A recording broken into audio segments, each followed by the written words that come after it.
Ya, listo, ya empezó la grabación. Listo, vamos a hacer un repaso rápido de todos de los cuatro temas, los puntos más importantes, sobre todo para que recuerden, ¿de acuerdo? Y ahí vamos a cerrar con unos ejercicios tipo examen, ¿ya? Así que bueno, vamos a empezar una vez. Se ve bien en pantalla, ¿cierto? Se ve bien, ¿no? Sí, profesor. Ya, perfecto. Bien, repasemos de una vez los temas, de las clases 5 hasta la 8. Bien, vamos a la clase 5, como recordarán, vimos lo que es propiedades mecánicas, y entre propiedades mecánicas, la dureza es una de ellas, ¿de acuerdo? Hablábamos que la dureza, en términos simples, de la resistencia que tiene todo material, cualquier material tiene una resistencia a ser, digamos, penetrado, desgastado, rayado, por acción mecánica, ¿no? Cuando se ejerce una fuerza sobre el material ejerce una reacción, digamos, una resistencia a ser rayado, penetrado, desgastado. Ahora, ¿de acuerdo? Y después había formas también de cómo medir, ¿de acuerdo? Había cuatro tipos y hasta cinco, pero de las cinco, las tres más conocidas eran la dureza Rodwell. ¿Ya? Y en los cuatro casos, básicamente se utiliza un penetrómetro, que es el que se encarga de, ya digamos, medido, estandarizado, es el que se utiliza para, digamos, para medir la dureza del material. Recuerden que la dureza del material es relativo, se utiliza ya valores predeterminados, ¿no es cierto? Cargas predeterminadas, y esa carga predeterminada se aplica sobre diferentes materiales, ¿de acuerdo? Sobre diferentes materiales. Por ejemplo, la Rodwell tiene dos escalas, ¿no? Una escala que es para materiales más duros, la escala desde la A, B, C, D hasta la K, donde las cargas son más altas, van desde 60, 100 y 150. Y para materiales más blandos, están las escalas 15N, 30N, 45 y así, ¿no? Y van con una numeración y una letra. Y ahí las cargas van desde 15, 30 y 45. Las más usadas la gran parte de los materiales están entre la escala BC. ¿De acuerdo? En este caso se utiliza una esfera para, digamos, para penetrar o intentar forzar, ¿no? Sobre el material. ¿Qué más vimos? Vimos también otra forma de elegir el tipo de escala A, B, C, D, que es, digamos, para materiales duros, que gran parte de los materiales que están en los equipos, gran parte de los materiales que están en los equipos, pues, según el tipo de material, se van a utilizar, digamos, la escala que corresponde. Por ejemplo, la escala A está hecha para materiales muy duros. Recuerden que la escala A, B, C, D, hasta la K, son para materiales duros. Materiales duros. ¿Por qué materiales duros? Porque repito, están entre 60, 100, 150, ¿de acuerdo? Dependiendo del tipo de material, tú vas a poder elegir, ¿no? Vas a poder elegir la escala que corresponde. Si por ahí te pregunto si tiene un material determinado, ¿no? Con tales características, y yo te digo cuál es la escala que utilizarías, obviamente tú te ubicas acá, de acuerdo a la descripción del material que yo te dé, vas a poder elegir la escala que corresponde, sería una de estas, dependiendo del material que figura acá. ¿De acuerdo? ¿Qué más vimos? Entonces, la Rodwell es una escala de dureza conocida, muy utilizada también, y también están otras escalas, como la Brinell, la Vickers y la NOP, que no están conocidas, ¿no? La Brinell, por ejemplo, en todos los casos, también siempre hay un penetrómetro que se encarga de, digamos, de presionar sobre el material bajo una determinada carga, y es la que nos permite medir la dureza del material.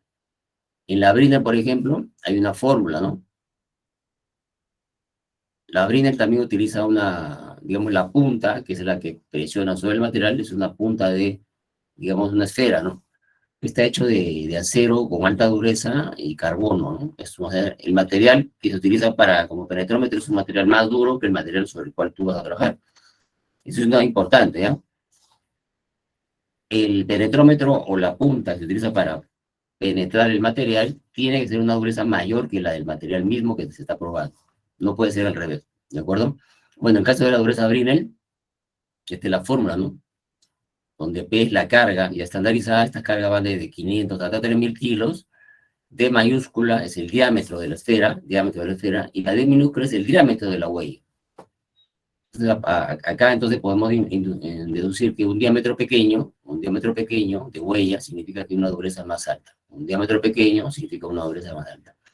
La otra dureza es la Vickers, es muy utilizada para cerámico, por ejemplo, para cerámico. Acá ya no utilizan un penetrómetro, digamos una esfera, ¿no? Acá utiliza ya una pirámide. La pirámide vista desde arriba sería así, ¿no? Que tiene dos diagonales, una diagonal y otra diagonal. Entonces, en este caso, la dureza también se mide así, 1.72 por P, donde P es la carga, y esta D es la diagonal, que en este caso la diagonal es la misma, no al cuadrado. De igual forma, una menor D, acuérdense que esta D minúscula es la huella. D mayúscula es el diámetro de la esfera, acá hay D minúscula es la huella, en este caso también hay una huella, ¿no? En este caso ya no hay diámetro, sino la diagonal del material que utilizamos para penetrar el otro, el material más blando, ¿no? Acá también, a menor D será mayor, menor D significa que el material es más duro, menor D significa mayor dureza brillo. La otra muy conocida es la NOP, que también se utiliza para cerámico, ¿no? Y la fórmula también sigue una secuencia. ¿Qué más vimos? Esta es una tabla de equivalencia muy utilizada, ¿de acuerdo? Muy utilizada. Creo que en el examen viene algo de esto, ¿no? Te voy a dar un valor y tú tienes que saber cuál es la equivalencia. Si ustedes ven acá, por ejemplo, la escala Brinell. Acá está la escala Rowell. La Brinell es una escala bastante amplia, que va desde 5 pues, hasta 10.000. A mayor número, mayor es la dureza. En la escala de Rowell, la más usada, como les dije, es la escala B, ¿no es cierto? Y la escala C, B y C. ¿De acuerdo? Y podemos inferir rápidamente nosotros, ya ahora ya tenemos una idea de los materiales más blandos y más duros, ¿no? De hecho, los materiales más duros van a estar arriba. Los materiales más duros van a estar arriba. Ejemplo, tenemos acá. Si hablamos de manera grupal, acá vamos a tener los aceros nitrurados. Acero nitrurado, ¿recuerdan? Cuando hablamos de tratamientos térmicos superficiales, el nitrurado es un acero reforzado en su superficie, ¿no? Son los más duros. Y hacia el otro extremo están los más blandos, en este caso los plásticos, ¿no? De hecho, los metales están en esta zona, ¿no? ¿De acuerdo? Entonces acá hay una equivalencia, acá hay una serie de materiales también muy utilizados, de manera que por ahí te puedo pedir la equivalencia de la dureza entre de uno y otro, y tú ya, utilizando esta tabla, te puedes tener una idea de qué material es más duro respecto de otro, ¿sí? ¿Qué más vimos? Vimos también, ya sabemos que un material tiene una dureza, ¿no? Que puede ser baja, media o alta.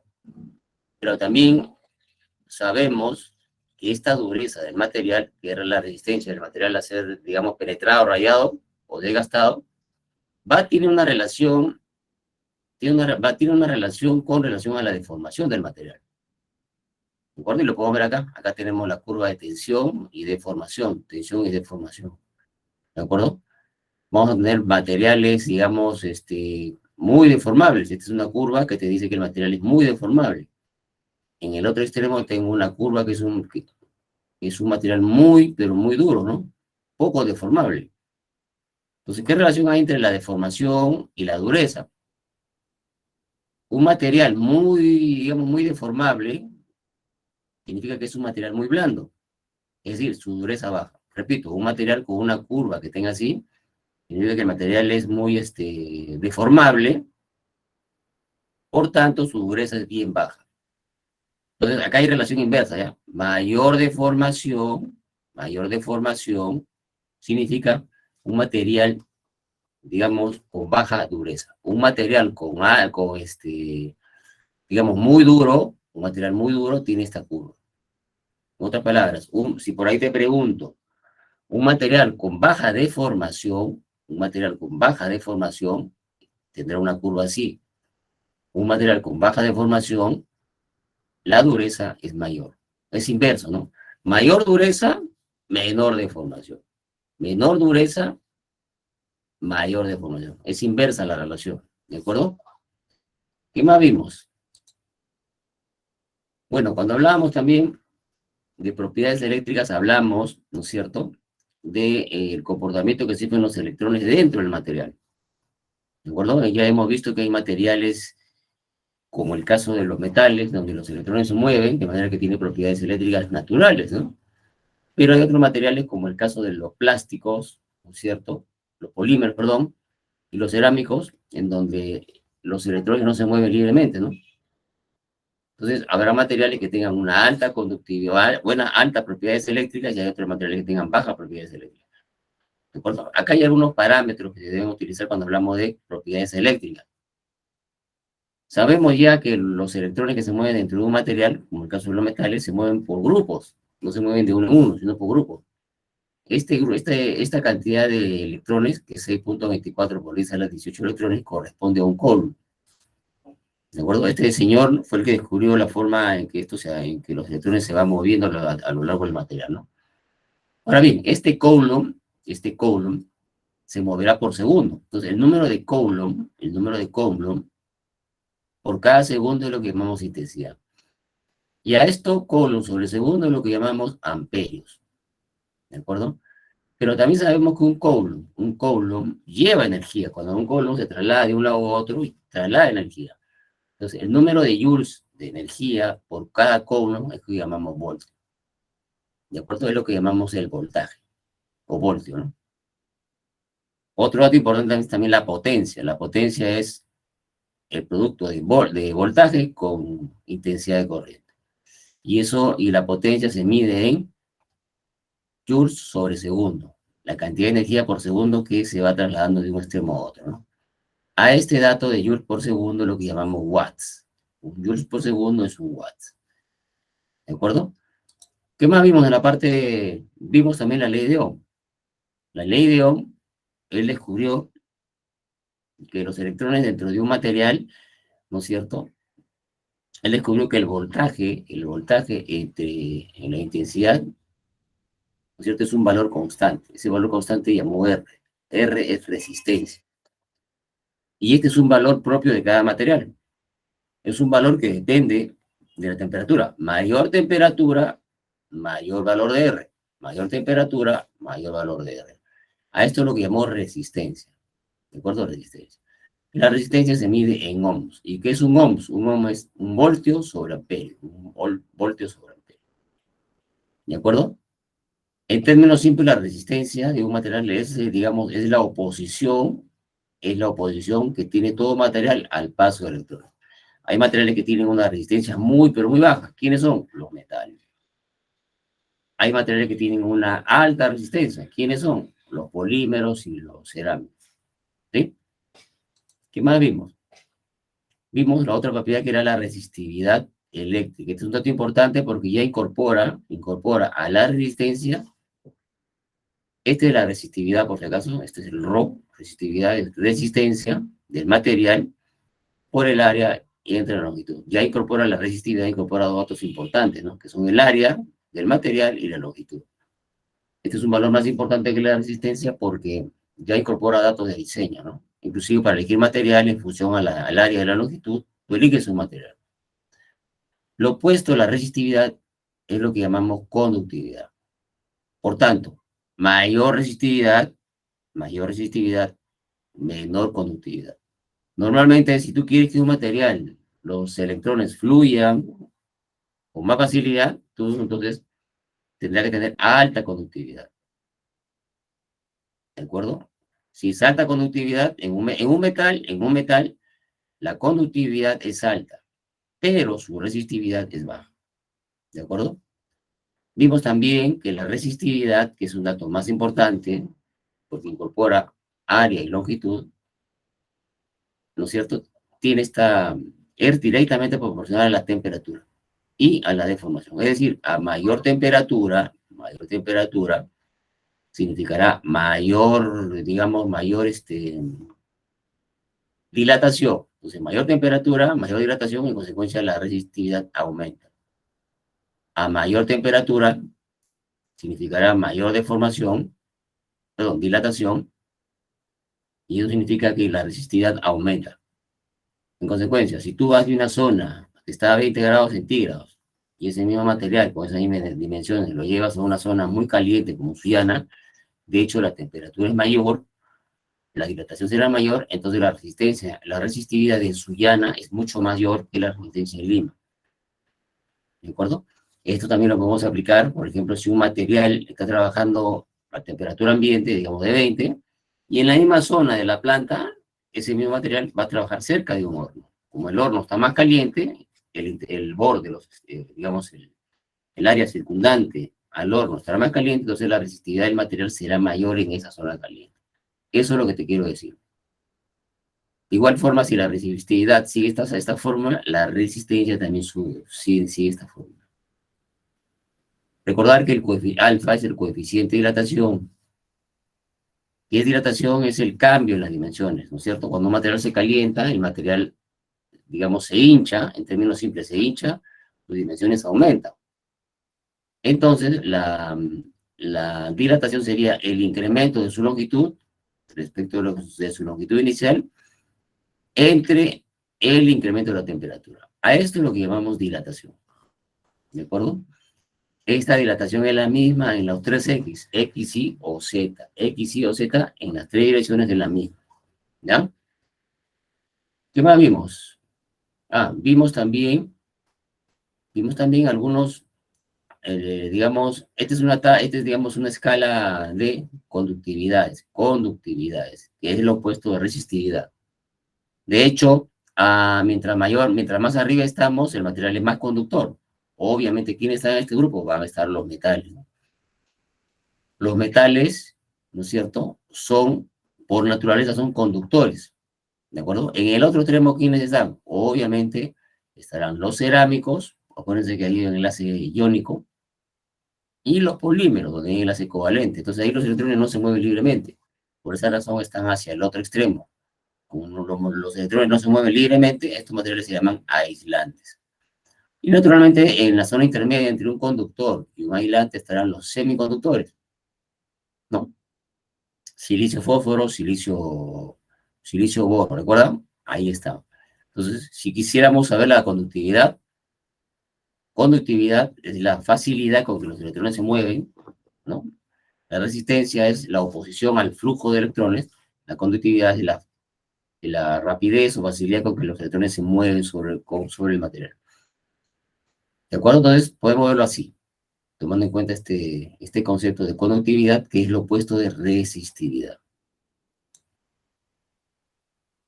Una aplicación práctica, por ejemplo, perdón.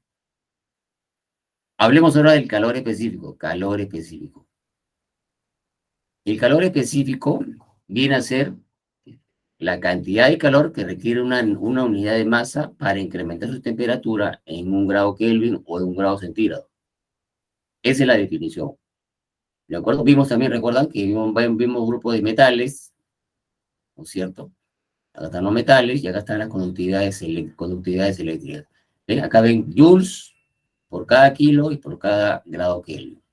Vimos que los metales, pues, ¿no es cierto? Dentro del grupo de los metales tenemos diferentes valores. Vimos que el aluminio es el que tiene mayor, el aluminio tiene 900 joules por kilo por grado Kelvin. ¿Qué quiere decir? Que un kilo de aluminio necesita 900 joules para incrementar su temperatura en 1 grado Kelvin. Por otro lado, dentro de los metales, tenemos, por ejemplo, el oro. El oro tiene 129. ¿Qué quiere decir?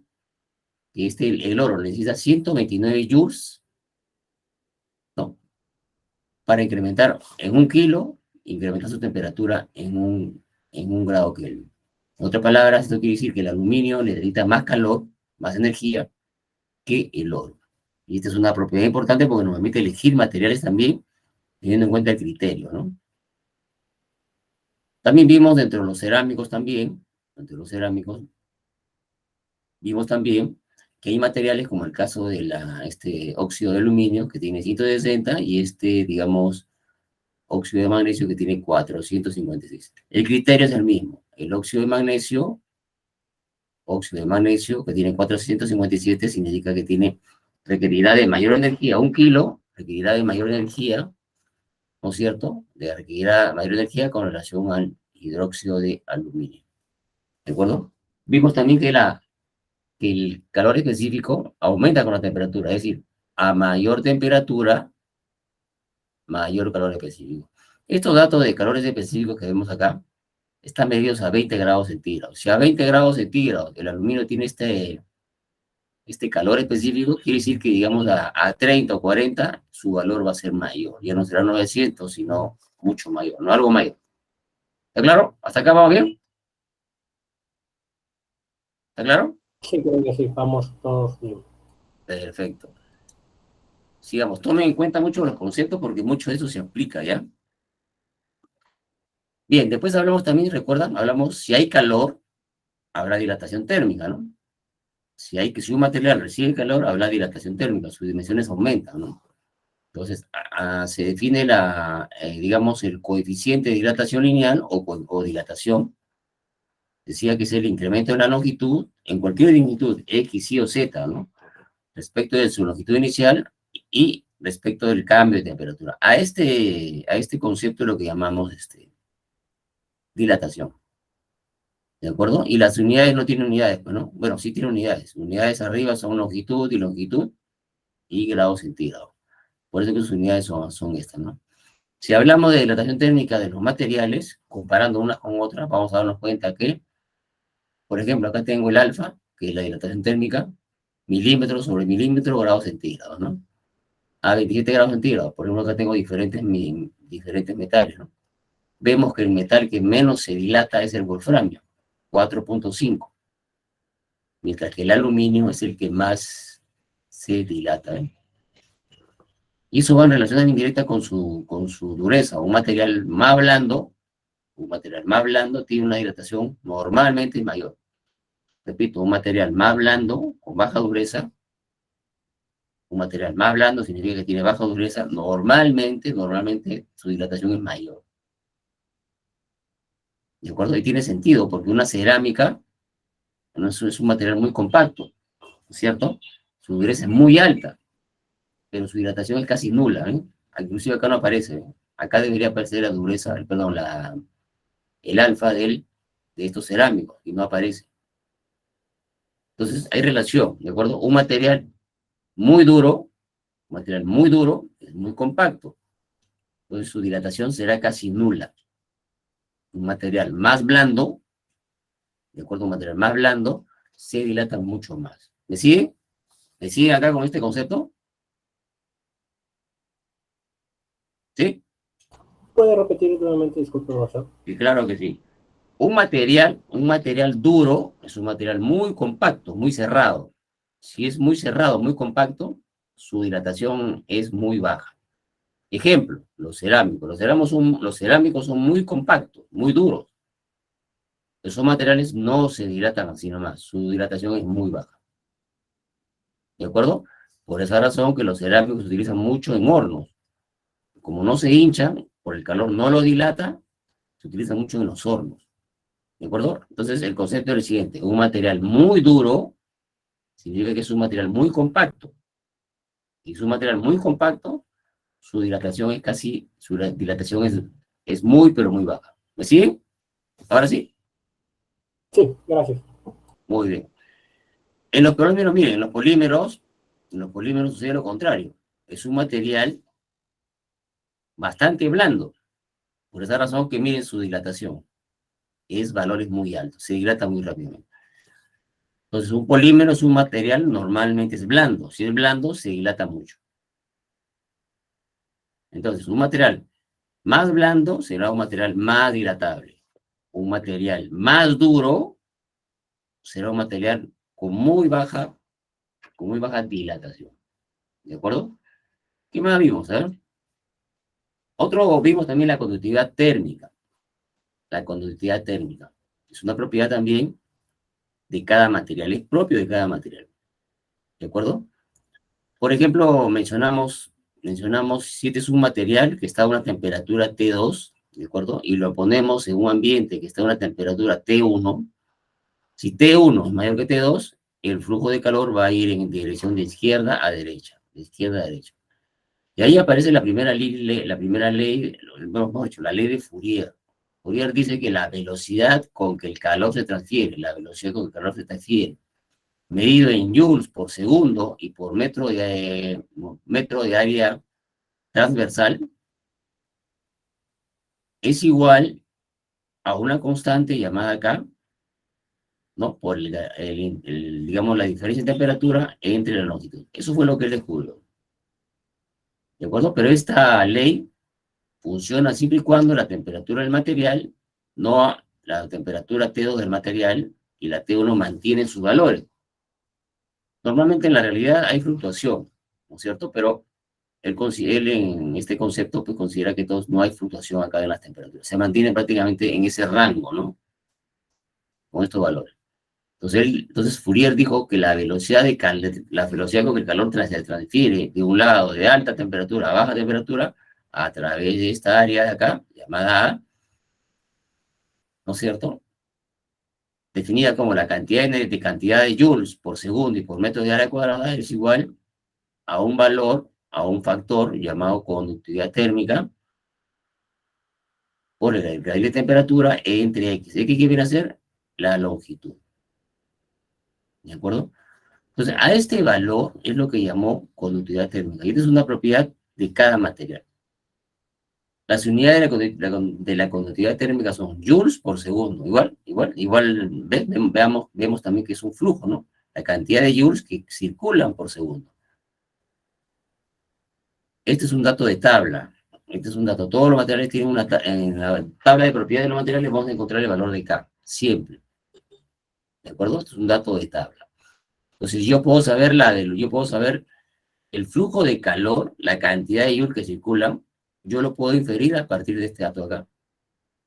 Porque el valor de K se mide en cantidad de calor en joules por segundo. ¿Ven? Es un flujo también.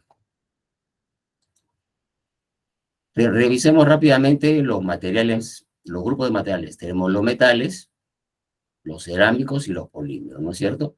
Por ejemplo, el valor de K, medido siempre a una temperatura, a 27 marca estos valores. ¿Ven? En el caso de los metales, tienen estos valores. En el caso de los cerámicos, prácticamente cero el valor.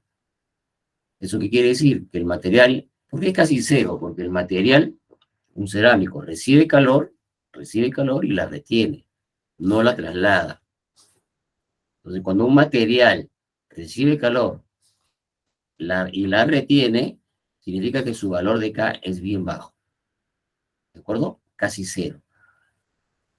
¿De acuerdo? En cambio, miren en los metales. El metal recibe calor, una parte ese calor retenido hace que su temperatura incremente, pero otra parte la libera. Estos valores que ustedes ven es la cantidad de joule por segundo que se libera. Entonces, en un cerámico, prácticamente cero. En un metal, es elevado. Entonces, si yo quiero aprovechar las propiedades de un material, de acuerdo, tengo que saber elegir entre uno y el otro. Si yo quiero un material que retenga calor, es decir, que evite que el calor salga, a ese material se le llama aislante. ¿Quiénes son los aislantes?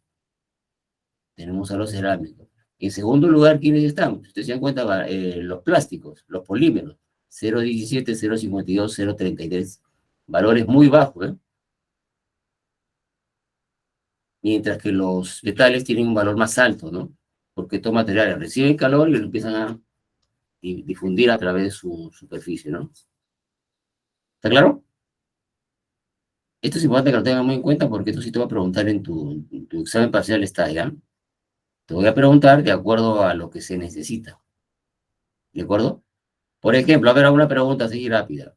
Si quiero un material, entre los metales, quiero un material que se enfríe más rápidamente digamos, entre el oro y el hierro, ¿cuál se enfría más rápidamente?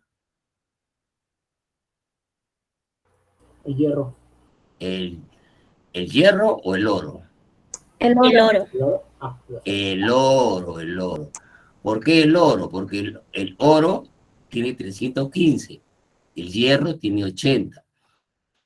El oro, 315, ¿qué quiere decir? Que elimina 315 joules por segundo. 315 joules por segundo. ¿Me sigue? ¿Me sigue? ¿Quedó claro? Este es un concepto diferente a lo que vimos en calor. Muy bien, diferente al calor específico, ¿de acuerdo? Entonces, son las propiedades que vamos a utilizar. Vas a tener una tabla y tú tienes que saber elegir, de acuerdo a la necesidad, a elegir el material. ¿Qué más vimos? A ver, avancemos. Vimos también lo que era el choque térmico. Choque térmico se da cuando un material, ¿no es cierto? Digamos, se le dificulta, digamos, se dilate. Por ejemplo, yo tengo un material acá, que puede ser un cerámico, puede ser un metal, ¿no? Y tiene dos extremos, y este material yo lo someto a calor. De hecho, se va a dilatar. Sin embargo, va a llegar un punto donde ya no pueda moverse, ¿no? Porque estos extremos son fijos. Entonces el material va a haber tensión en el interior debido al calor, porque no, trata de, digamos, de dilatarse por el calor, y va a llegar un punto donde el material se corte, se rompe. Entonces, ahí, ¿qué conceptos podemos aplicar para conocer el esfuerzo digamos, donde ya se quiebra el material? Esto que está acá. El esfuerzo del material es igual a su igual a su módulo de elasticidad, multiplicado por esto que es la deformación. Este valor de E es un dato. Si yo sé cuál es el material, yo ya sé cuál es el módulo de elasticidad, ¿no? Por otro lado, también sé, recuerda, también sé que como hay calor, de hecho habrá digamos, una dilatación. La dilatación se simboliza así, ¿no? Cambio de longitud sobre longitud inicial entre digamos, el cambio de temperatura, ¿no? Sin embargo, ustedes dan cuenta, este valor de delta de L entre L es lo que llamamos esfuerzo, ¿no? Delta de L entre L es lo que llamamos el esfuerzo. Entonces podemos medir también que la deformación perdón, que la dilatación es la deformación entre el cambio de longitud. Este es un dato ya. En las tablas vas a tener dato de acá, este es un dato y el valor de es un dato. Pues yo a partir de ahí te puedo preguntar cuál es la deformación y te doy las temperaturas. ¿Cuál es la deformación? Y te doy la temperatura, ¿no? Si el material va de tal temperatura a tal temperatura, ya sabes cuál es el grado, cuál es el gradiente de temperatura, ya sabes este dato y después solamente la deformación. Una vez que tienes la deformación, vas acá y tienes el valor de E y ya puedes calcular digamos, el esfuerzo. ¿De acuerdo? ¿Qué más vimos? Ya te dando la clase 7, vimos corrosión, ¿se acuerdan? Hablamos de corrosión y oxidación. La corrosión, ¿quién lo produce? El agua. La oxidación, ¿quién lo produce? El oxígeno. Entonces, ¿en dónde el oxígeno y el agua van a estar presentes en todo tipo de operación? Siempre van a estar presentes. ¿De acuerdo? Sin embargo, el oxígeno, cuando hay mucha temperatura, cuando hay mucha temperatura, es el oxígeno el que ataca al material más seriamente, más rápidamente, digamos. Entonces, a alta temperatura y presencia de oxígeno, se forma un óxido. Si tú tienes el metal acá, cualquiera sea el metal, y el oxígeno está alrededor, ¿de acuerdo? Está alrededor, y esto está sometido a una temperatura alta, el oxígeno es el que va a atacar, y el agua ya no, ya es el oxígeno, y se va a formar un óxido. ¿De acuerdo? Por ejemplo, si acá vemos el metal, en este caso fierro con carga cero, y acá tenemos oxígeno molecular, que son dos átomos de oxígeno. Cada oxígeno, y estamos en el oxígeno solo, un átomo de oxígeno siempre quiere tener dos electrones. ¿De acuerdo? Como acá hay dos átomos, cada uno va a requerir dos, o serían cuatro. Por esta razón yo pongo acá, oxígeno necesita cuatro. ¿De acuerdo? El oxígeno necesita cuatro, y se convierte en esto, ¿no? Pero para que haya cuatro, alguien tiene que perderlo. En este caso es el fierro. Un fierro pierde dos fierros perderán cuatro. Entonces acá está el balance, ¿no? A este primer caso, a esta primera reacción se le llama reacción de reducción. ¿Reducción por qué? Porque gana electrones. Y en la reacción donde se pierde electrones se le llama oxidación. Entonces, en la oxidación, el metal pierde electrones. ¿De acuerdo? También vimos que este óxido que se forma a alta temperatura, puede ser una capa protectora o una capa no protectora. ¿Cuándo es protector? Cuando la capa es impermeable. ¿Cuándo es no protector? Cuando la capa es porosa o escamosa. ¿Hay forma de saber si es protector o no? Claro, lo vamos a ver acá. Para saber si es un óxido protector o no, aplicamos la relación de Peeling. R es igual a MD a MD. ¿De acuerdo? Donde todos los valores, todas las letras mayúsculas corresponden al compuesto, al óxido. M es el peso molecular del óxido. D mayúscula es la densidad del óxido. Y todo lo que es minúscula corresponden al metal. D es la densidad del metal, D minúscula la densidad del metal, M es el peso atómico del metal. Y la letra A es el número de átomos que hay en la fórmula del óxido. ¿De acuerdo? Si el valor de R está entre 1 y 2, la capa es compacta, va a proteger. Y si está fuera de estos rangos, ya obviamente no protege, pues, ¿no?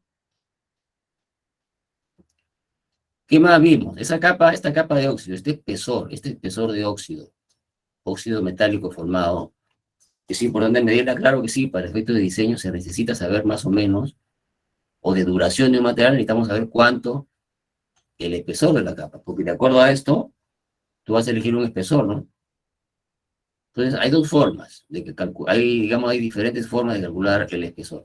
En una gráfica de espesor y versus tiempo, la velocidad con que se forma el espesor puede seguir una curva logarítmica, una curva parabólica o una curva lineal.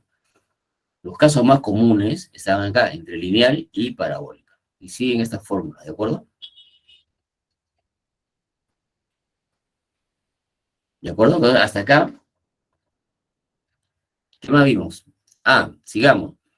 También este óxido, hay tablas que nos permiten ya, sin necesidad de calcular, ya hay tablas que nos permiten saber qué metales forman óxidos protectores. Por ejemplo, el berilio, el calcio, el aluminio, el silicio, cromo, manganeso, fierro, cobalto, níquel, paladio, plomo y cesio son metales. Estos metales forman óxido metálico. Óxido de berilio, óxido de cobre, óxido cuproso, óxido cúprico, óxido de aluminio, etcétera, ¿no? Todos estos óxidos que se forman con estos metales tienen estos valores. Están entre 1 y 2, se da cuenta entre 1 y 2. Entonces, en consecuencia, estos óxidos que se forman es un óxido, ¿no es cierto?, que es una capa protectora. Más común que conocemos el aluminio, ¿no? En alguna casa donde tenemos ventana de aluminio, el aluminio, al estar en contacto con el oxígeno, forma un óxido. Este óxido es un óxido protector. Los no protectores son los que están acá, ¿ya? Estos no forman óxidos no protectores. ¿Qué más vimos?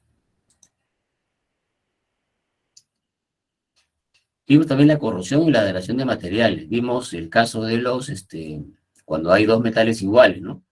Dos metales iguales. Hablamos rápidamente que en el agua, si hay presencia de agua, temperatura ambiente, presencia de agua, estos son iones que están presentes en el agua. Estos iones, el OH, tiene carga negativa, trata de conseguir metales con carga positiva para neutralizarse. Al buscar metales con carga positiva, lo que origina es que el fierro que está con carga cero caiga acá en el interior y deje sus par de electrones. Y esto hace que los electrones dejados acá vayan hacia la otra dirección. Y acá, al haber fierro más 2, se adhieren sobre la superficie porque reciben a los electrones que vienen acá. A esto se llama pila de condensación iónica. Pila de condensación iónica. ¿De acuerdo? También vimos la pila galvánica. Pila galvánica cuando son dos metales diferentes, ¿no? Tengo acá el fierro, tengo acá el cobre. ¿De acuerdo? De hecho, acá va a haber una competencia, ¿no?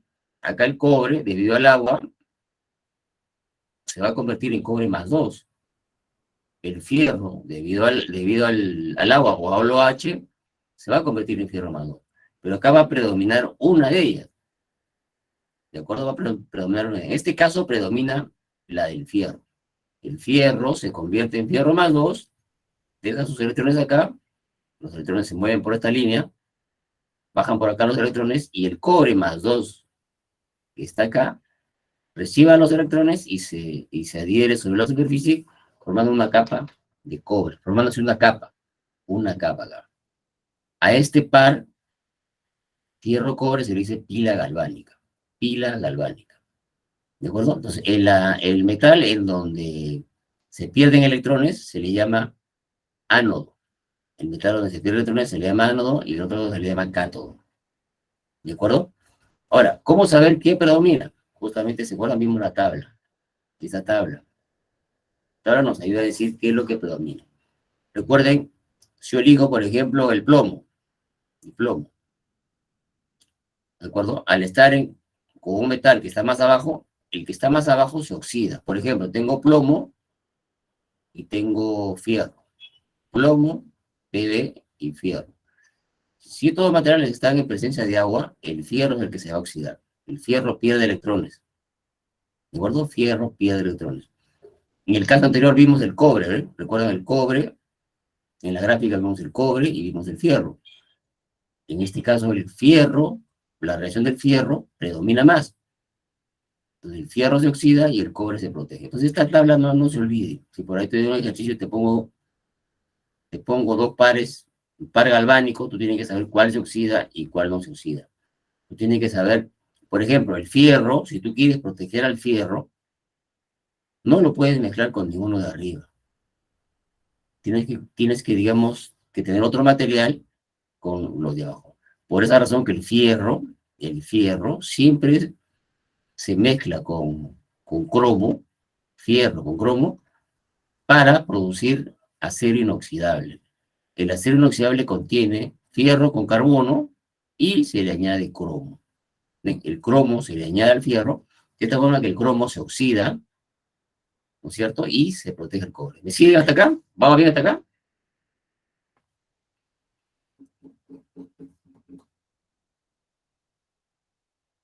Sigamos.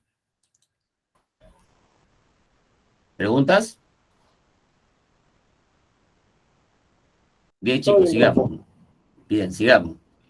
Acá esta es una tabla que sigue la misma secuencia que la anterior. Acá están los materiales más conocidos. En todo tipo de máquina, elementos de máquina, bomba, compresor, reductor, etcétera, compresor, etcétera, vamos a encontrar alguna de estas piedras. Entonces, si por ahí te pongo un ejercicio y te digo, si tiene este material junto con este otro material y hay presencia de agua, tú tienes que saber que el material que está más abajo es el que se va a oxidar, se va a corroer. A ese se le llama ánodo. Y el que está arriba se le llamará cátodo y es el que se va a proteger. Si yo te digo, si tiene este material, ¿con qué materiales lo puede estar unido? Puede estar, digamos, cerca, en presencia de agua. Tú tienes que saber que los materiales que están, para que este se proteja y no se oxide, tú tienes que elegir los que están abajo. ¿Me siguen? ¿Está claro? Sí, profesor. Muy bien. ¿Ya? Esta es una tabla muy conocida. Tienen que ya tenerlo ustedes ya en adelante, ¿no? La mayoría de los materiales caen en este grupo de acá. La mayoría. ¿Qué más? Ya entrando a la parte 8 ya para entrar a los ejercicios, ¿de acuerdo?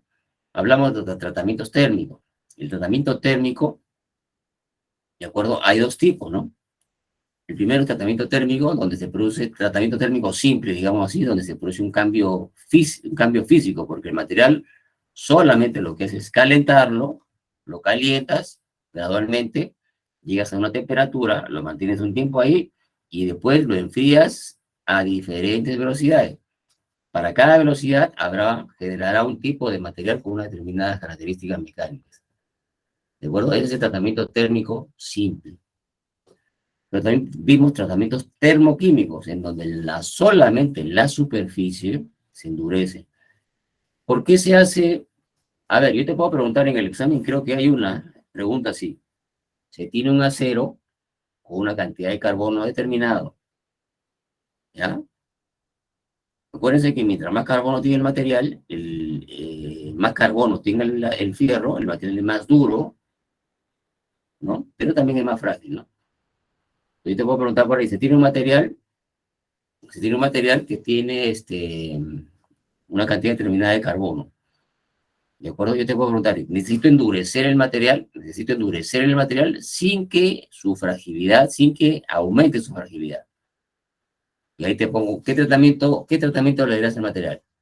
Tratamiento térmico o tratamiento superficial. ¿Cuál sería la respuesta ahí? Superficial. ¿Ah? Superficial. Así es, superficial, ¿de acuerdo? Porque solamente en el tratamiento superficial lo que hace es endurecer la superficie. Claro, tú podrías originar un material más duro mientras le añades más carbono, pero si tú le añades más carbono, el material se vuelve muy compacto, resiste muy bien la dureza, es muy duro porque no se desgasta, sin embargo, un golpe lo quiebra. Entonces, para no llegar a ese extremo de añadirle más carbono, a un material que tenga cierta flexibilidad, es decir, que tenga bajo contenido de carbono, un material con bajo contenido de carbono, repito, un material con bajo contenido de carbono es un material más flexible, que se puede doblar inclusive, ¿de acuerdo? ¿Cómo generas una mayor dureza? Haciendo un tratamiento en la superficie. Entonces eso se llaman tratamientos termoquímicos. Ahí hay reacción química en la superficie. Ahí se le añade, pues, vamos a ver un ratito, nitrógeno a través del amoníaco, o se le añade carbono a través de metano. Son dos formas de cómo endurecer la superficie. ¿De acuerdo? ¿Qué más vimos? A ver, para ir avanzando.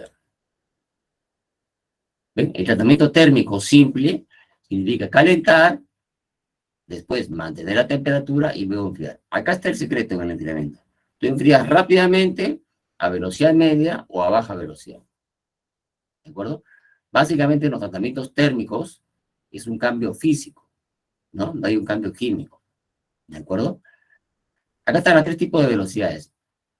Si tú enfrías, si tú calientas el material gradualmente, ¿no? Y llegas a una temperatura determinada, mantienes la temperatura ahí, y ahí lo empiezas a enfriar con tres velocidades.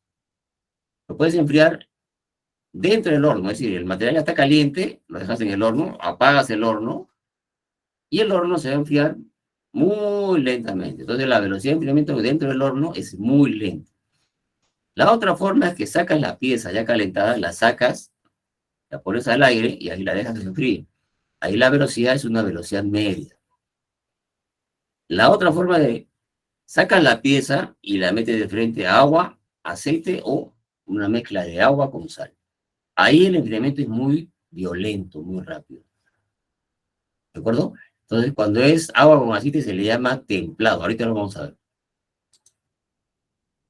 ¿De acuerdo? Entonces, ¿qué es lo que pasa con un tratamiento térmico simple? Tratamiento térmico simple. Repito, hay un cambio físico. Acá es importante tener en cuenta qué es lo que sucede con el material cuando es calentado. Cuando tú lo calientas el material, lo que estás haciendo es romper la celda unitaria. Acuérdense que una celda unitaria está constituida por átomos, los centros de los átomos, ¿no? Tú calientas el material, los átomos se empiezan a mover, a separar una de otras y la celda se rompe. Le sigues calentando, sigues aumentando la temperatura, los átomos se tratan de acomodarse, ¿no? Se siguen moviendo. Cuando tú alcanzas una temperatura determinada y ahí te quedas, eso es para darle tiempo a que los átomos se reacomoden. Una vez que has dejado enfriar, perdón, has dejado mantener en un tiempo determinado a la temperatura alta, le has dado tiempo a que el átomo se acomode.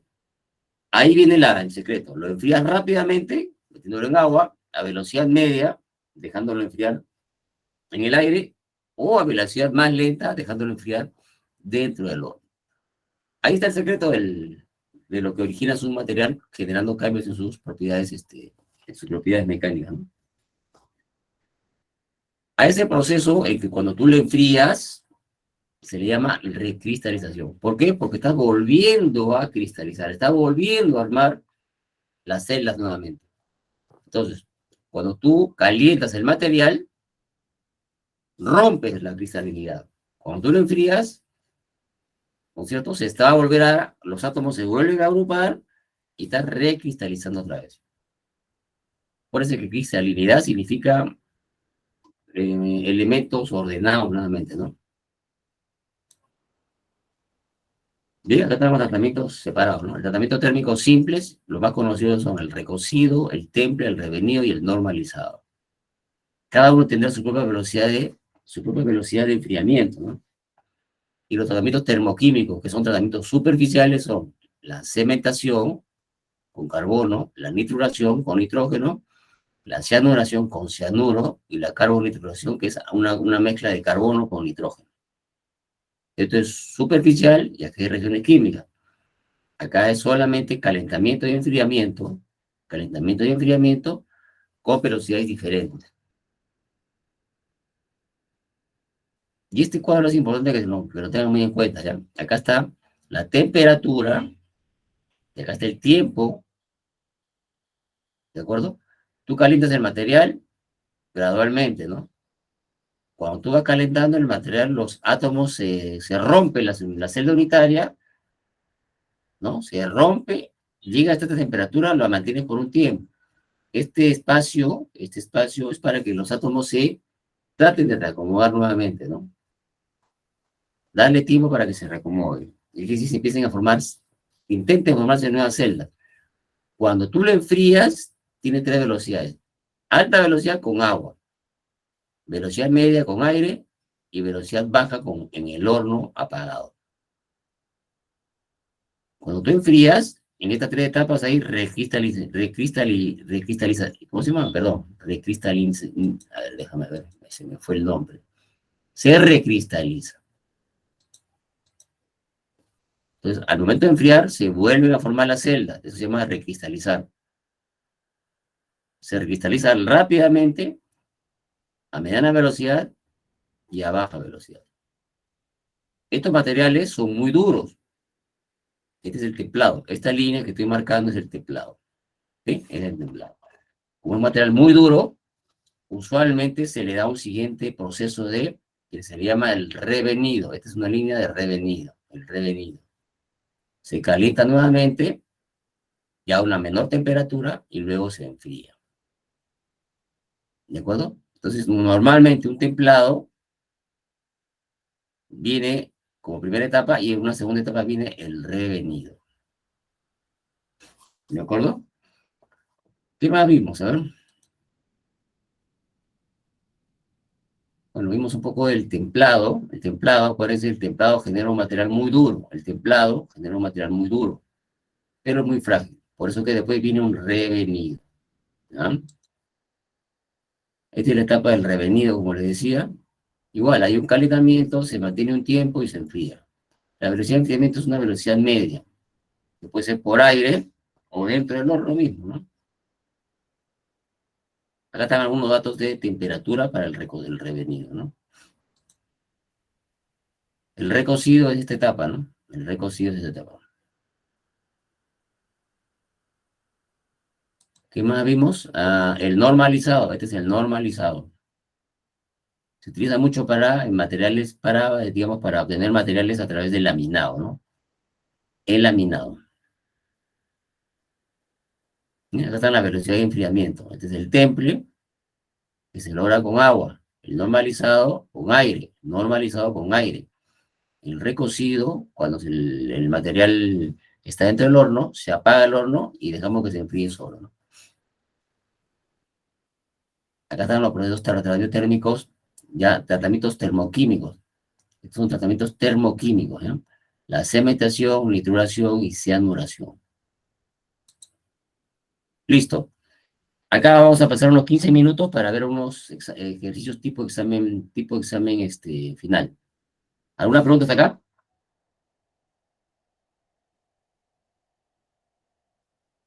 No Bien, creo que todo está bien. muy bien. Va.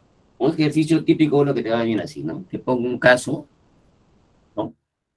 Dice acá, los intercambiadores tubulares de calor, intercambiadores, este es un intercambiador, ¿ya? Acá están los tubos, ¿no es cierto? Hechos de un material, por ahí fluye, digamos, un vapor, puede ser vapor, y por fuera de los tubos va un material que tú quieres calentar, ¿de acuerdo? Este es un intercambiador de calor, repito, estos tubos están hechos de un material, por ahí circula vapor de agua, y por el lado externo de los tubos circula otro material. Entonces, el vapor de agua tiene una temperatura alta, ¿de acuerdo? Entonces transfiere calor al material que va por fuera. Este es el espesor, ¿ya? Esta es la pared del tubo. En una dirección va el vapor. Esta es la pared del tubo, acá va el vapor. Y por fuera va el fluido que tú quieres calentar. Van en dirección contraria. ¿Ya? Según el enunciado, te dice que el material, el vapor de agua está a 120 grados centígrados. ¿De acuerdo? Eso es lo que te dice acá. Vamos a leerlo rápidamente. ¿Eh? Los intercambiadores tubulares de calor, tal como la imagen, son usados para calentar fluido. Por el interior de los tubos circula vapor de agua a alta temperatura en una dirección. Y por la parte externa, en sentido contrario, el líquido frío que tú quieres calentar. En el almacén se dispone de dos tubos, un tubo A y un tubo B. Digamos, ambos que tienen 1 kilo de peso, que pueden ser utilizados y tienen estos calores específicos. No, el tubo A tiene 100 y el tubo B tiene 300, ¿de acuerdo? Te dice, el vapor de agua circula en los tubos a 120 grados centígrados y se obtiene quemando combustible líneas abajo, ¿no? ¿Cuál de los tubos A o B requerirá menos consumo de combustible para alcanzar la temperatura de operación requerida? ¿De acuerdo? Una pregunta así te va a ir. ¿Cuál requerirá menor consumo de combustible? Acuérdense que el vapor de agua que va por los tubos, ¿no? Primero está como agua. Más abajo se utiliza combustible para que ese agua en estado líquido se convierta en vapor y pueda circular por los tubos. Entonces te dice, ¿no? ¿En cuál de ellos requerirá menor consumo de combustible? La respuesta es obvia, ¿no? El tubo A necesita 100, mientras que el tubo B necesita 300. Ojo que estamos hablando de calores específicos, ¿eh? El tubo A basta que reciba 100 kilocalorías para incrementar su temperatura, ¿de acuerdo? Mientras que el tubo B requiere 300 para incrementar su temperatura. Entonces, obviamente el tubo A es el elegido, ¿no? Porque requiere una menor cantidad de calor para incrementar su temperatura. Y tú quieres que este sistema logre el calor deseado en un tiempo determinado. Entonces, el tubo A requiere 100. ¿Me siguen hasta acá? ¿Me siguen? Muy bien. Por si acaso, este material lo voy a dejar colgado también lo voy a colgar ahora en el aula virtual, ¿de acuerdo? ¿Qué más? Ajá, acá aprovecho comentarles, porque en el trabajo de la evaluación consolidados no han sido muy claros con la explicación en cuanto al proceso que sufre un material. ¿De acuerdo? Así que aprovecho en comentarles rápidamente. ¿Eh? En un material van a haber 4 momentos. ¿Ya? Un material que está sometido a tracción, está siendo estirado, tiene 4 momentos. El momento 1 es cuando la carga está aplicada, pero la resistencia del material sobrepasa a la carga y no pasa nada con el material. Es el momento 1. Ese momento 1 no nos interesa porque es un momento de total seguridad del material. El momento 2 es el que me interesa. El momento 2 es cuando ya el material tiene esta línea de 0 a B, cuando la carga que tú le aplicas supera la resistencia del material. Entonces el material se va a estirar. Tú dejas la carga y vuelve a recuperar su posición. Entonces es el momento 2. De 0 a B es el momento 2. En el momento 3 es cuando le sigues sumando más carga. El material, tú sueltas la carga y el material recupera parcialmente su forma. Es el momento 3, DC. Y el momento 4, cuando el material le has aplicado tanta carga que el material tú sueltas la carga y el material ya se va a deformar como un plástico, ¿no? Ese es el momento 4. Este es el momento 4. A nosotros nos interesa el momento 2. Acá nos interesa, porque el material está en su zona elástica. Es una zona de seguridad. Entonces, el momento 1 no aparece acá porque es un momento en donde la resistencia del material sobrepasa la carga.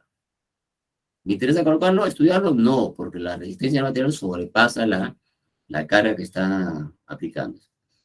El momento 2, cuando ya se deforma el material, la carga ya supera la resistencia del material y el material se deforma. Pero el material recupera su forma original totalmente sin verse afectado. El momento 3, cuando el material se deforma debido a la carga, que ya es muy alta, se deforma y el material recupera su longitud parcialmente. Parcialmente. Acá es una curva, que depende del material va a variar, es una curva. Y el momento 4 es desde C hasta el punto de rotura, ¿no? Nosotros nos interesa el momento 2, ¿de acuerdo? Después hubo un ejercicio, no sé si estará el grupo acá, un ejercicio, en donde un grupo ha confundido un poco los términos. Aprovecho en comentarle, ¿no? Le leo rápidamente el ejercicio. Tú tienes un cable, y para este cable te doy sus propiedades. Acá están las propiedades del cable. ¿Ya? Tienes acá las propiedades del cable. Me interesan todos los valores, principalmente el punto de influencia. Punto de influencia 48. Y te doy tres fuerzas. Fuerza 1, 12.000 kilos. Fuerza 2, 12.600. Fuerza 3, 13.440. Y la fuerza 4, 14.500. Para estos valores, calculo el esfuerzo, porque tengo el diámetro. Entonces, para 12.000, el esfuerzo es 42,44. Para 12.600, este es su esfuerzo. Para 13.440, este es su esfuerzo. Y para 14.500, el esfuerzo es este. Entonces, aquí estoy notando que todos estos valores, para estas fuerzas, están por debajo de 48, que es el punto de influencia. Quiere decir que estos tres valores están en la línea recta. En la línea recta. Entonces, estos tres valores de esfuerzo que corresponden a estas fuerzas que le di en la pregunta, pueden trabajar sin problema porque están por debajo del punto del RP02, que es el punto de influencia. El único valor que superó el punto de influencia era con esta carga. Con 14.500, el esfuerzo salió a 51,20. Entonces este no me sirve. O mejor dicho, esta fuerza ya supera, hace que el material ya caiga en la zona plástica y no funcionaría. Entonces estas tres cargas me generan estos esfuerzos. Estos tres esfuerzos caen en la zona elástica. Entonces, cuando yo le pedía, calcule el módulo de elasticidad, yo te daba como dato que para 12.000, esta era la deformación. Entonces, 12.000 dividido entre la deformación, 42,44, que es el esfuerzo dividido entre la deformación, es lo que me da el módulo de elasticidad. Entonces, estas tres fuerzas tienen este módulo. Y por ahí el grupo se ha equivocado y ha encontrado un módulo para cada valor de estos. ¿De acuerdo? Entonces yo lo estoy aclarando para que no vayan a tomar el mismo concepto. ¿De acuerdo? ¿Está claro? ¿Está claro? Es decir, que el módulo hallado en el primer bloque, que nos está dando ya los datos, es el mismo para todos los demás. Claro que sí. El cable es uno solo. Acá no hay que elegir con otro oficio, que el cable es uno solo cuyas propiedades son estas. ¿De acuerdo? Solamente que a este cable se le está aplicando 12.000 kilos, 12.600, 13.400. Y te pregunto si el cable puede funcionar con cada una de estas fuerzas. Ya te he mostrado que para cada fuerza, estos son los esfuerzos, ¿no? Y estos esfuerzos están por debajo de 48. Entonces, esas tres fuerzas el cable puede trabajar sin problema con estas tres fuerzas de acá, estas tres cargas de acá. Excepto con la última, porque está por encima del punto de influencia. Y como están en la línea, están dentro, por debajo del punto de influencia, es una línea recta, pues. Entonces, para cualquiera de estas fuerzas, el módulo de elasticidad va a ser la misma. Va a ser la misma. Si ya tengo el dato con 12.000 de carga, tengo que el esfuerzo es esto, y para este esfuerzo te doy como dato esta deformación, ya tengo pues la pendiente de esta curva, ¿no? ¿De acuerdo? Entonces esto no vayan a confundir en la evaluación. Esto no creo que venga en el parcial, pero sí en el examen final te va a venir algo así, ¿ya?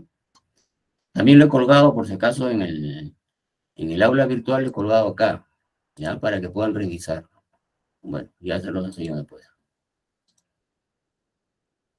¿Qué más? A ver. Este es otro ejercicio tipo, ¿ya? Te dice, una barra tubular de acero está sometida a una tracción axial. ¿Cuál será la deformación, medido así, de su diámetro sabiendo que la deformación generó una deformación de 0,15, considere que el material se deforma elásticamente y que es completamente compacto.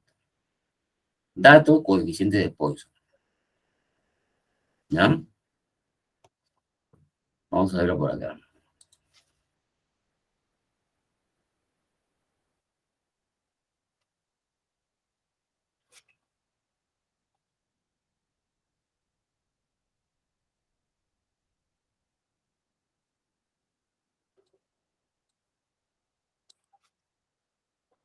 Miren, ¿ah? Este dato ya me dice mucho. Coeficiente de Poisson. El coeficiente de Poisson, ¿recuerdan? Se define así. Vean, primero vemos acá. Tenemos acá el cable, ¿de acuerdo? Se tiene una barra tubular. Acá está la barra tubular de acero, está sometida a una tracción axial.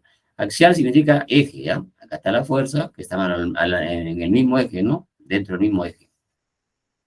¿Cuál será la deformación de su diámetro? De hecho, si yo el material que está... Cuando yo le aplique una carga, el material se va a reducir, su diámetro se va a reducir, ¿no? Si su diámetro era todo esto, esta línea punteada, digamos, cuando yo jale el material, el diámetro se va a reducir, ¿no? Este diámetro se reduce. Y Poisson fue el que descubrió la siguiente fórmula. Él dice, ¿no? Que la reducción o la deformación en la zona XY o en la deformación en la zona del diámetro respecto de la deformación axial, eso es lo que se llama coeficiente de Poisson. Entonces, la deformación E en el plano, en la zona, digamos, en la zona del diámetro, respecto de que la deformación en la zona Z, acuérdense que este es Z, que esto es Z, eso eso le llamamos coeficiente de Poisson. Y este dato te lo doy acá, 0,10, ¿no? 0,10. Pues si tengo este dato, para calcular la deformación me piden esto, ¿no? Para calcular la deformación en la dirección del diámetro, me faltaría calcular este valor de acá. ¿De acuerdo? Pongamos los valores. B vale 0,10. B vale 0,10, ¿cierto? 0,10. Digamos, la deformación en la dirección del diámetro es B por la EZ. Te dice también que el valor de B es 0,10. Este es el valor de B.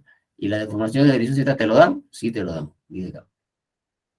Sabiendo que la deformación en la dirección axial generó una deformación de 0,15. Entonces, 0,10 por 0,15 y esta es la deformación en la dirección del... ¿Por qué es negativo? Porque el diámetro se reduce. Acuérdate que si tú estiras el material, el diámetro se acorta. Por eso sale negativo. ¿Está claro?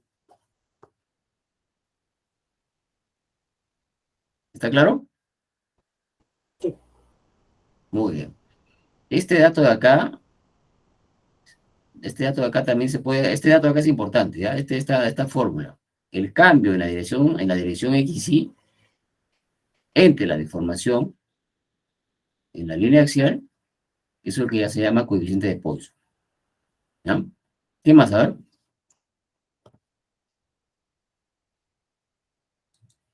Uno más, a ver. Acá sí, mentalmente, ¿ya? Indique que acero podría ser más flexible y con baja dureza. Indique que acero, tienes acero 1, 2 y 3. Indique que acero podría ser más flexible y con baja dureza. Ojo, acá es importante. Acá tienes que tener en cuenta también este criterio, ¿ya? Un acero más flexible siempre es un acero de baja dureza. Ojo, yo te podría poner el ejercicio y te pongo al revés, ¿no? Se te indique que acero podría ser más flexible y más duro. Ahí está errado, ¿ya? Ojo, está errado ahí. El más flexible siempre es el más deformable y es el que tiene menor dureza. Miren la relación que hay, ¿ya? No se vayan a confundir.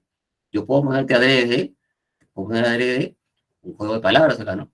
Te digo más flexible y te digo más duro. Eso está bien, eso está mal. ¿Ya? Entonces, más flexible significa baja dureza. ¿De acuerdo? Un acero 1 se obtuvo por calentamiento y luego enfriamiento con agua.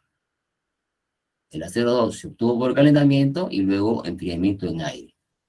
El acero 3 se obtuvo por calentamiento y luego enfriamiento dentro de un horno.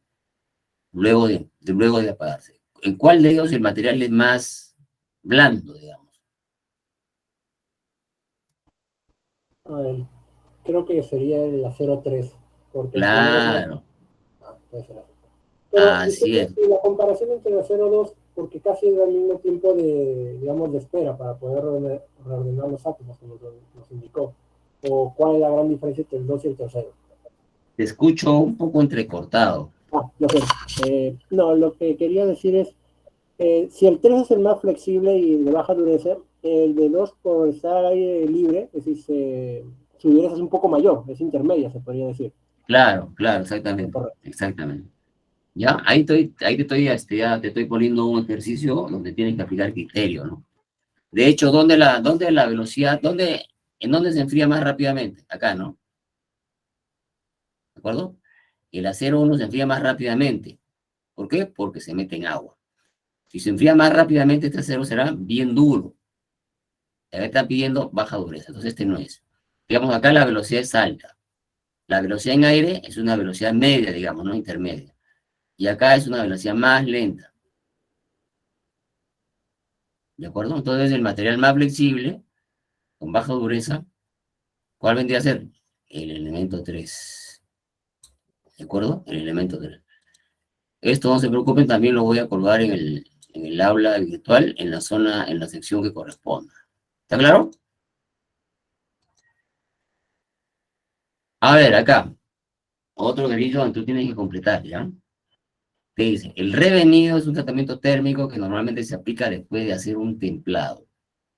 Dado que el templado permite obtener un material muy duro, pero frágil, el revenido permite bajar la dureza del material, haciéndolo más flexible y menos frágil. En el templado, el enfriamiento brusco a temperatura ambiente se logra normalmente sumergiendo el material ya sabes qué poner acá, ¿no? Y el revenido se logra, acá tienes que llenar el espacio, ¿no? Pero a menor temperatura, al templado, y luego se enfría a velocidad media exponiéndole. Acá tú tienes que llenar y te pongo alternativa. Ya para poder avanzar y puedan hacer sus cosas también, acá está la respuesta. ¿De acuerdo? Entiéndanlo bien, si ustedes captan muy bien el concepto de enfriamiento, porque digamos, el secreto, llamémoslo así, está en la velocidad con que usted enfría. ¿De acuerdo? Los datos de temperatura, si bien estos son necesarios, yo tampoco me acuerdo, me tengo que recurrir siempre a un libro, pero el concepto de enfriamiento tiene mucho que ver acá. ¿De acuerdo?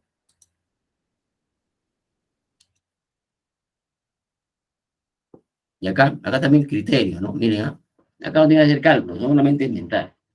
Se tiene un acero ferrítico con menos de 0,02% de carbono, operando en ticlio a 5 grados centígrados, siendo su resistividad a 5 grados centígrados 60, ¿no? Este valor de acá. Si este mismo material, con las mismas dimensiones de área y longitud, es trasladado a Lima, su conductividad será mayor o menor. Ojo, este es un dato de resistividad. Te estoy preguntando conductividad. ¿Cuál sería la respuesta? ¿Mayor a 60 o menor? A ver, mentalmente, un minuto.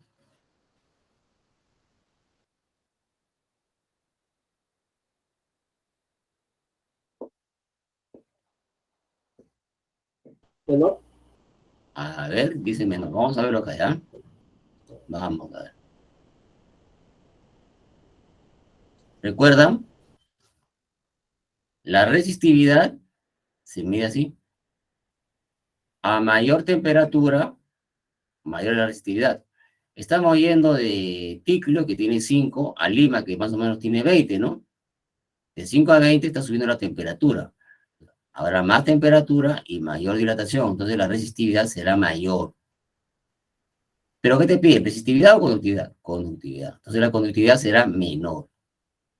Ojo, mayor temperatura, es decir, cuando vas a Lima, la temperatura es mayor que la de Ticlo, entonces la resistividad es mucho mayor. Es decir, la resistividad en Lima será mayor a 60. Pero ¿cómo será la conductividad? La conductividad es lo opuesto a la resistividad. En consecuencia, la resistividad será menor. ¿Me sigue? ¿Está claro? Sí.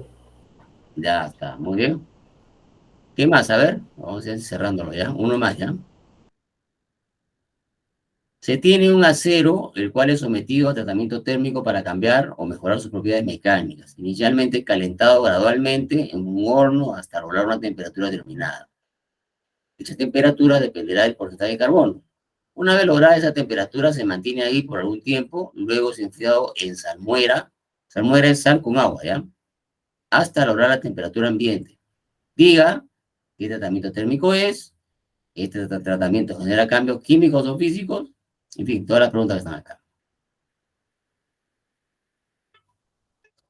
¿Qué tratamiento es? A ver la primera pregunta.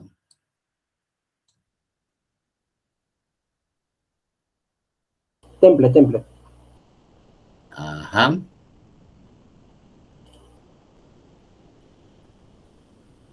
Sí, porque es agua o energía con gas. Así es, temple, ¿ah? Temple. ¿Por qué? Porque estamos metiéndolo en un líquido, que puede ser agua, puede ser aceite o puede ser salmuera. Entonces, temple. ¿Está claro? A ver, la segunda pregunta. ¿Este tratamiento genera cambios químicos o físicos? No es que genera. A ver, ¿cambios físicos o químicos? No.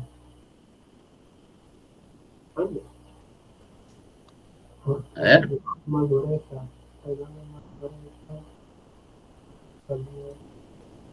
No. ya joven, cambios físicos, genera cambios físicos, ¿de acuerdo? Físico. Ok. Físico, ¿ya? Cambios físicos, no se olviden. ¿Qué propiedades mecánicas cambian? La dureza. La dureza, ¿no es cierto? ¿Qué más? Si hablo de la ductilidad, ¿también cambia o no? Sí, Ductilidad, maleabilidad, dureza. El material se vuelve, bueno, cambian esas propiedades, ¿de acuerdo? ¿Cuál es la desventaja principal de este tratamiento? Es muy quebradizo. O muy frágil. Muy frágil, acuérdense, muy frágil, ¿no? ¿Cómo corregimos esa desventaja? Haciéndole revenido, ¿de acuerdo? También se lo dejo acá.